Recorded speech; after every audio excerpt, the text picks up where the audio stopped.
bona bazenza imphumulo behlangeka zabanye.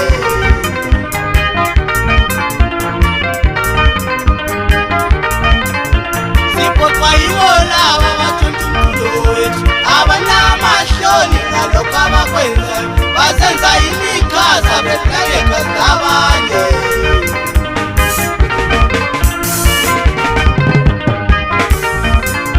Samanuku bakuzala nibalande lezi ziphukuphuku ezithuntumbulo wethu, masiye kubuvila sizama ukusebenzela.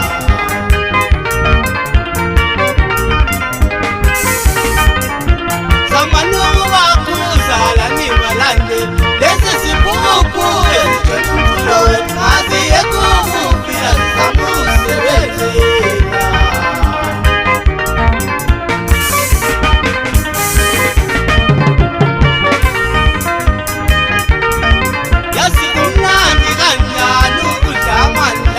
Usuka uziqhenya ngokusebenza kwakho.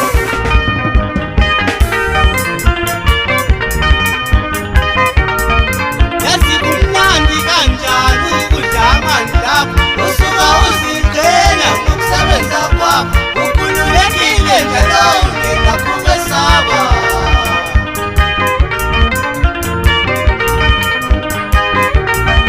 Kona kumnandi kanjani ukudla amandla akho. Usuka uziqhenya ngokusebenza kwakho. Ukhululekile njalo ungena kumesaba.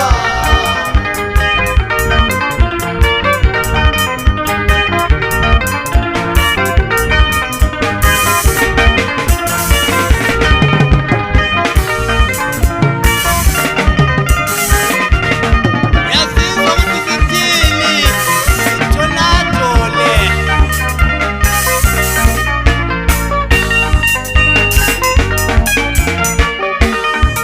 Uzwe madoda babejabule emakhaya, madoda kuyikhisimusi ukuthi bathini. Kuyabe kuyinjabulo kuphela, yonke indawo yakithi liyana sidlala itonado. Ehlusi yakhona lekogandisa eshopu komekeleni, babe bejabulile kuphela abantu.